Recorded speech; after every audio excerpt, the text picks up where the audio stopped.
नमस्कार, आप देख रहे हैं CWB हिंदी न्यूज।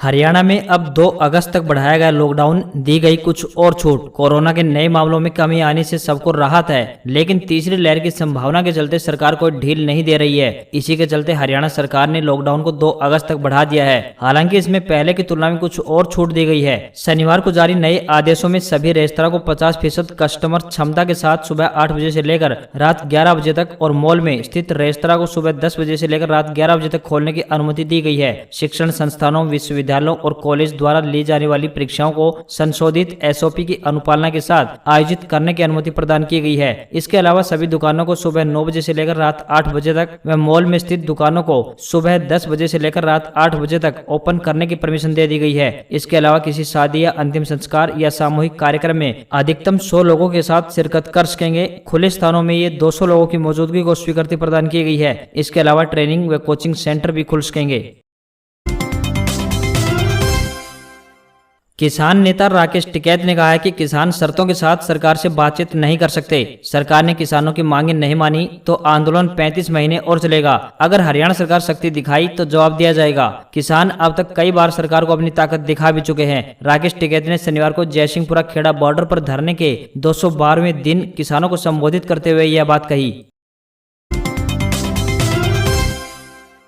हरियाणा के उप मुख्यमंत्री दुष्यंत चौटाला ने कहा है कि राज्य सरकार मेवात में उद्योगों व रोजगार को बढ़ावा देने के लिए 1 ब्लॉक 1 प्रोडक्ट की योजना के तहत क्षेत्र को ट्रांसपोर्ट और इंफॉर्मेशन टेक्नोलॉजी यानी IT के हब के रूप में विकसित करेगी। मेवात में सड़कों को सुधारने के लिए 300 करोड़ रुपए खर्च किए जाएंगे। वे शनिवार को फिरोजपुर झिरका में आयोजित ईद व शिवरात्रि मिलन समारोह को संबोधित कर रहे थे। डिप्टी CM ने कहा कि राज्य सरकार प्रत्येक ब्लॉक में वहां की पारंपरिक कलाओं पर आधारित उद्योग विकसित करने की योजना पर कार्य कर रही है और इसके संबंध में मेवात से सरकार के पास क्षेत्र को ट्रांसपोर्ट हब बनाने सहित कई मांगे आई हैं।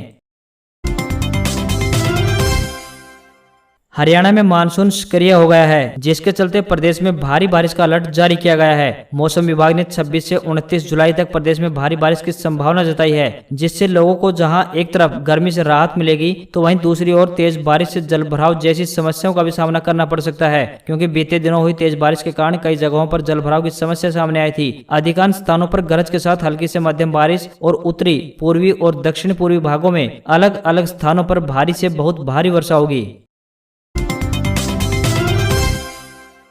नवोदय विद्यालय का परीक्षा शेड्यूल बदला। हरियाणा SSC की कांस्टेबल भर्ती परीक्षा के कारण छठी कक्षा में दाखिले के लिए एग्जाम की तारीख आगे बढ़ाई। नवोदय विद्यालय में छठी कक्षा में दाखिले के लिए ली जाने वाली परीक्षा की तारीख में बदलाव किया गया है। पहले परीक्षा 7 अगस्त को होनी थी, जो अब 11 अगस्त को होगी, क्योंकि 7 अगस्त को हरियाणा कर्मचारी चयन आयोग की कांस्टेबल भर्ती की परीक्षा है। जिन अभ्यर्थियों ने परीक्षा के लिए आवेदन किया है वे अपने प्रवेश पत्र वेबसाइट से डाउनलोड कर लें। हरियाणा में कांस्टेबल कमांडो विंग भर्ती का शेड्यूल जारी किया। 520 पदों के लिए 70,188 युवाओं ने किया है आवेदन। हरियाणा कर्मचारी चयन आयोग ने पुलिस में कांस्टेबल कमांडो विंग की भर्ती का शेड्यूल जारी कर दिया है। भर्ती के तहत पहले फिजिकल टेस्ट होगा और उसके बाद लिखित परीक्षा ली जाएगी। आयोग ने कमांडो के अलावा सब इंस्पेक्टर जनरल कांस्टेबल की भर्तियों की फिजिकल टेस्ट लेने का समय और स्थान भी घोषित कर दिया है। आयोग के चेयरमैन भोपाल सिंह खादरी ने बताया कि 13 अगस्त से कमांडो भर्ती का physical test parade ground sector 5 Panchkula में लिया जाएगा। फिजिकल पास करने वालों को लिखित परीक्षा में शामिल करेंगे। सब इंस्पेक्टर और जनरल ड्यूटी कांस्टेबल की भर्ती के तहत पहले लिखित परीक्षा लेंगे, इसके बाद फिजिकल होगा। भर्ती संख्या 2/2021 के तहत पुरुष कांस्टेबल कमांडो विंग के लिए 520 पद की भर्ती होनी है। 14 जून से 29 जून तक आवेदन मांगे गए थे और प्रदेश भर के 70,188 युवाओं ने आवेदन किया था।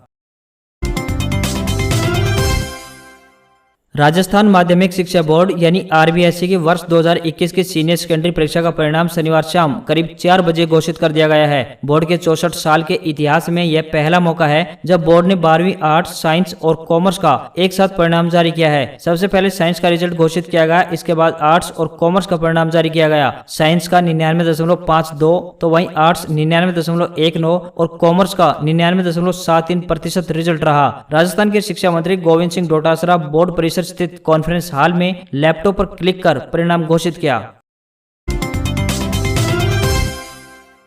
राजस्थान में रेड अलर्ट जारी, अगले 3 दिन होगी भारी बारिश। उदयपुर, कोटा और झालावाड़ समेत 10 जिलों के लिए चेतावनी जारी की। कुछ जगह तो 8 इंच तक पानी बरसने के आसार हैं। राजस्थान में 27 जुलाई तक कई जगह अच्छी और तेज बारिश हो सकती है। गुजरात से सटे राजस्थान के दक्षिण पश्चिमी क्षेत्र के आसपास एक चक्रवाती हवाओं का सिस्टम बना हुआ है। इसके कारण उदयपुर संभाग के 1-2 स्थानों पर भारी बारिश हो सकती है। मौसम विभाग जयपुर के मुताबिक 25 से 27 जुलाई तक कोटा, भरतपुर, उदयपुर, जयपुर और अजमेर संभाग के कुछ इलाकों में 60 mm यानी 2.3 इंच से लेकर 205 mm यानी 8 इंच तक बारिश हो सकती है। उदयपुर, कोटा संभाग के कई जिलों के लिए मौसम विभाग ने 25 जुलाई के लिए यानी आज के लिए रेड अलर्ट जारी किया है। इसमें उदयपुर, चित्तौड़गढ़, प्रतापगढ़, कोटा, बारां, झालावाड़, भीलवाड़ा, बूंदी, सिरोही, राजसमंद आदि शामिल हैं। दिल्ली में 26 जुलाई से अनलॉक 8 लगने जा रहा है। इसमें छूट का दायरा और बढ़ाया गया है। सोमवार सुबह 5 बजे से सिनेमा हॉल, थिएटर और मल्टीप्लेक्स 50% उपस्थिति के साथ खोले जा सकेंगे। इसके अलावा मेट्रो और बस 100% क्षमता के साथ चलाई जा सकेंगी। वहीं डीडीएमए यानी जिला आपदा प्रबंधन प्राधिकरण ने शनिवार को ये आदेश जारी किए हैं। देश के 8 राज्यों में पूर्ण लॉकडाउन जैसी पाबंदियां हैं। इनमें पश्चिम बंगाल, हिमाचल प्रदेश, झारखंड, ओडिशा, तमिलनाडु, मिजोरम, गोवा और पुडुचेरी शामिल हैं। यहाँ पिछले लॉकडाउन जैसे ही कड़े प्रतिबंध लगाए गए हैं। वहीं देश के 23 राज्यों और केंद्र शासित प्रदेशों में आंशिक लॉकडाउन है।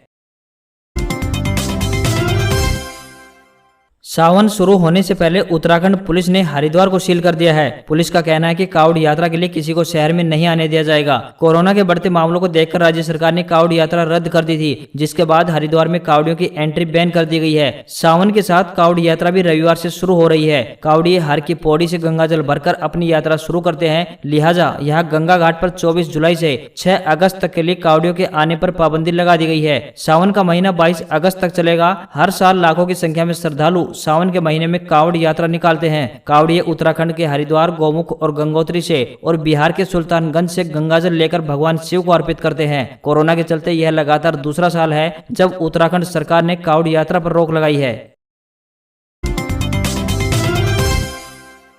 चीन के पूर्वी प्रांत जेजियांग में रविवार को इंफा तूफान आने वाला है। इसके चलते यहाँ भारी बारिश की आशंका है। तूफान आने से पहले चीन ने जेजियांग में लेवल 1 इमरजेंसी रिस्पांस लागू कर दिया है। ट्रेनों की आवाजाही बंद कर दी गई है और पोर्ट खाली करा दिए गए हैं। चीन का हेनान प्रांत पहले से ही भारी बारिश के चलते बाढ़ में डूबा हुआ है। यहाँ 1000 साल की सबसे खतरनाक बारिश हुई है। इसमें अब तक 33 लोगों की जान गई है और 8 लोग लापता बताए जा रहे हैं। चीन में इस साल 5 बड़े तूफान आ चुके हैं। शनिवार सुबह 11 बजे छठे तूफान इंफा की लोकेशन जेजियांग से 395 किलोमीटर दक्षिण पूर्व में मिली है। तूफान में हवा की गति 144 किलोमीटर प्रति घंटा मापी गई है। यह रविवार दोपहर या रात तक जेजियांग के पूर्वी या उत्तर पूर्वी तटीय इलाकों में आकर रुकेगा। जेजियांग में बाढ़ रोकने के प्रबंध किए जा रहे हैं। अगर फिर भी बाढ़ के हालात बनते हैं तो स्कूल, बाजार, उद्योग और ट्रैफिक को तुरंत बंद करा दिया जाएगा।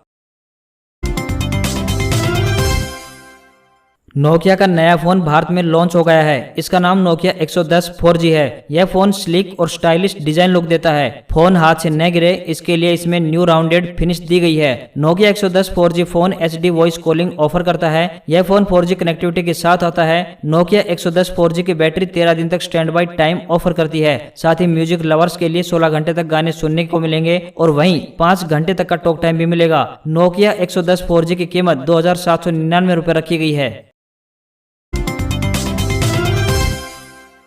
स्टेट बैंक ऑफ इंडिया यानी SBI में अप्रेंटिस के करीब 6000 पदों पर भर्ती के लिए आवेदन प्रक्रिया अगले 2 दिन में पूरी हो जाएगी। ऐसे में जिन कैंडिडेट्स ने अभी तक इन पदों के लिए आवेदन नहीं किया है वे 26 जुलाई 2021 तक ऑनलाइन आवेदन कर सकते हैं। इन पदों के लिए आवेदन करने वाले कैंडिडेट्स के पास किसी भी मान्यता प्राप्त यूनिवर्सिटी या इंस्टीट्यूट की ग्रेजुएशन की डिग्री होनी चाहिए। आवेदन करने वाले कैंडिडेट्स की उम्र 20 साल से लेकर 28 साल के बीच होनी चाहिए। इन पदों के लिए आवेदन करने वाले कैंडिडेट्स का सिलेक्शन ऑनलाइन लिखित परीक्षा और स्थानीय भाषा के आधार पर किया जाएगा। सिलेक्ट हुए कैंडिडेट्स को हर महीने 15,000 रुपए स्टाइपेंड के तौर पर दिए जाएंगे।